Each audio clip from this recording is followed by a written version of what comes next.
Hi, Clarinet, it's Mr. Y here, obviously with a little help on number 17 in the EE book, Shifting Gears. Shifting Gears number 17 may look a little bit tricky at first just because there's lots of high notes there, but the key is this.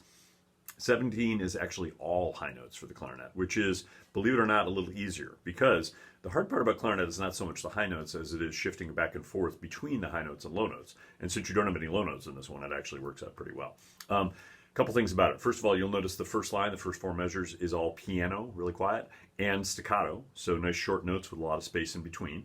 Okay. The second half, the last four measures, is all forte and tenuto, so kind of the opposite, kind of nice and loud, but also nice full notes with no space in between. So when you get there, it's going to be,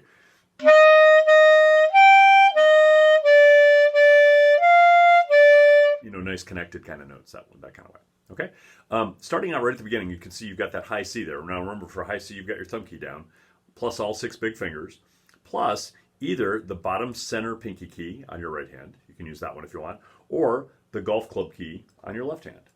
That's a C also. So you could play C as either or, and if you want to use the low F first and then jump up to the C, that's a good way to go. Okay, so when we play the first couple of notes here, remember you've got to rest on B2 in the first couple measures, so something like,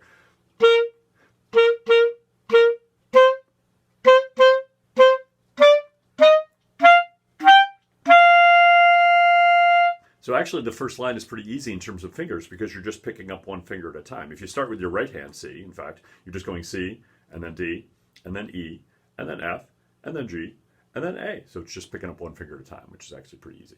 You have to practice it a whole lot to get used to, of course, reading the notes and using your fingers at the same time because you have to get used to the correlation between those two. But there shouldn't be too many notes that you don't know. The really high one is the high A there, two fingers plus your thumb key on the back, and everything below that is below that. Okay, and then when you get to the second line, of course, we start on that F.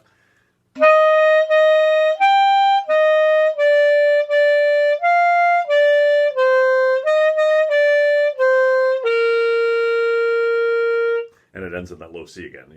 You should be able to use both C's kind of equally well. I'm doing the right C on this one just because it's easier to show you in the video. So when you put it all together, of course, right at the beginning, pause this and practice it till you get it really good. Remember, work on your trouble spots, focus your energy, do all that kind of stuff, and then come back and try it all with me together. Okay, here we go right at the beginning. 1 and 2 and 3.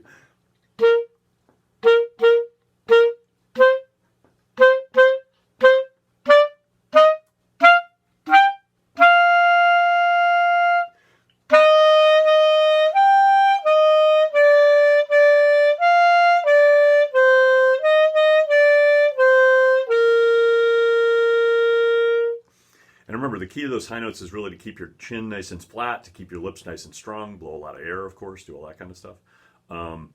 That's really the way to do it. And you have to have a good read, too, obviously. I've got a 2.5 read here. Really, a 2.5 is about the least you can do to get those high notes. A 3 would be better, actually. Probably should be playing a 3 right now. But that's the key to shifting gears. Okay, good luck.